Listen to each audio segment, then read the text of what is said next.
Hi guys, it's Sterling Spectre here. Today's video I'm going to be going over my plans leading up to Ethereum 2.0 and what my plans for the aftermath of Ethereum 2.0 is.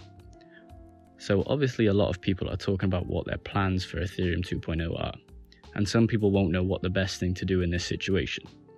In this video I hope to help you guys by giving you an insight into my ideas of what I'm going to do leading up to the switch and then after the switch.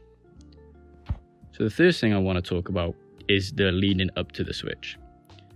In my opinion, the best thing to do is to switch all your rigs to Ethereum mining.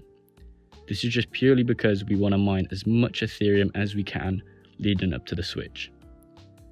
And the reason for this is because we want to make money after the switch from the Ethereum coins.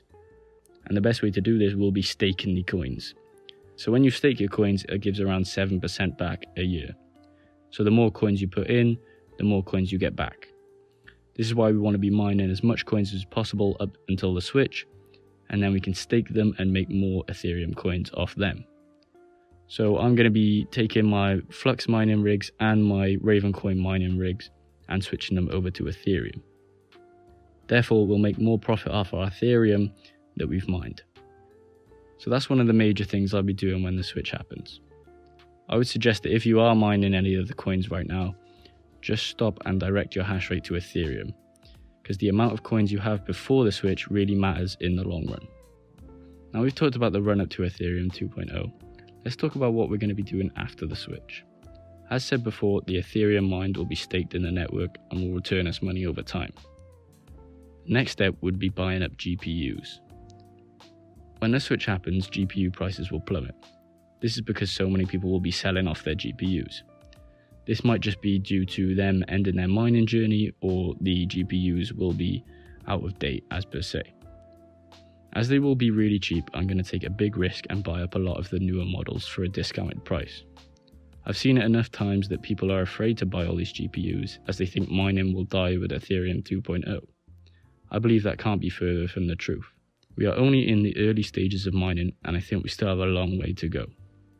One of the main reasons I don't think mining will go away is because the leading crypto in the market, which is Bitcoin, is still a proof of work crypto and will continue to be proof of work until the end of time, meaning that mining still won't go away for this coin. So when the switch happens, I'm going to be taking advantage of these GPU discounted prices, and I'm going to be buying as many as I can. The GPUs that I'll be buying will probably be the 30 series cards, as they're newer and they still have a long lifespan left. I'll also be trying to get my hands on some A2000s and A4000 cards, as these are very super efficient and I can start them mining different coins after the switch. So we all know that there'll be an aftermath of the Ethereum 2.0 switch, and this will be in the form of Ethereum network hash rate. This hash rate has to be shared between all the other proof of work coins. When this happens, only the most efficient cards will be able to profit on these proof of work coins. Therefore, I'm trying to get the most efficient cards and start mining different coins straight away after the switch. Ultimately, I don't know what coin it will be, and nobody really can predict which one will be most profitable. So at this point, I'm probably going to be using NiceHash, which basically selects a coin that is the most profitable at any time. If you guys are thinking of selling off your GPUs, then I'll just hold off for a while and see where the market goes next, because you might regret selling off at such a cheap price.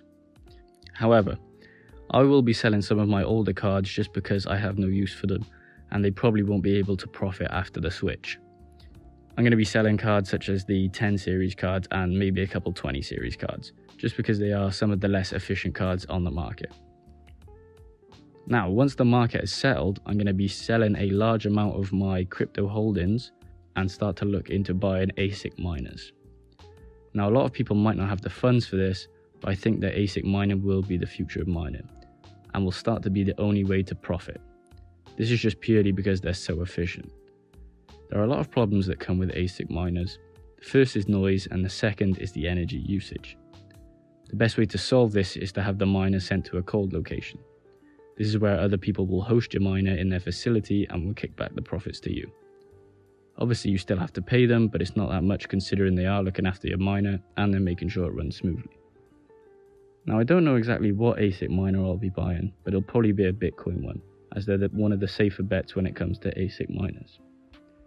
I can definitely see a lot of miners who have saved money will look into buying these when the switch happens, as it's naturally the next step in a miner's journey.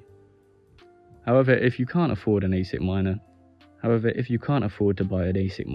I would just try to buy some GPUs as previously stated. Now, once I've bought my ASIC miner, the final thing I'll be looking to do is start to buy FLUX nodes. A node is basically a computer that validates a block on the blockchain. Normally you don't get anything from setting up a node, however FLUX nodes are different. If you want to start a FLUX node, it will pay out half of any block it validates. So FLUX is a network split between the nodes and the miners. When a miner finds a block, it has to be validated by a node. Because this node validates the block, it gets half of the block reward. And then half of the block reward is also sent to the miner.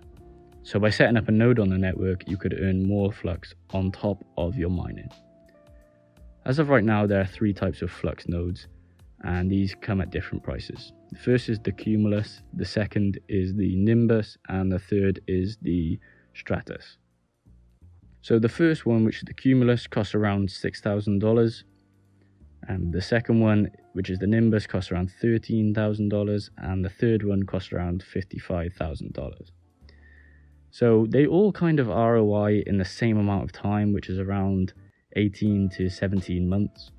So it doesn't really matter which one you pick, they will return their investment in basically the same amount of time.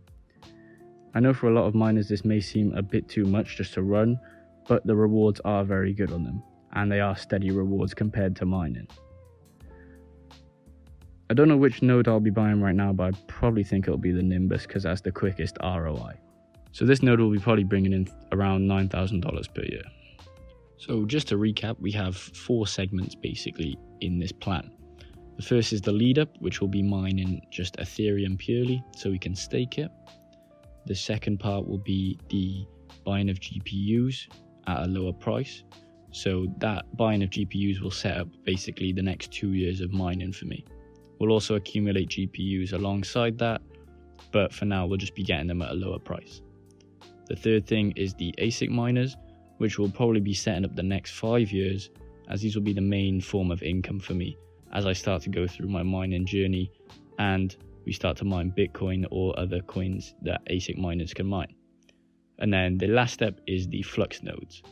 So I'll be buying only one node, but hopefully in the future we can add more nodes to the network and we can start earning more FLUX from them.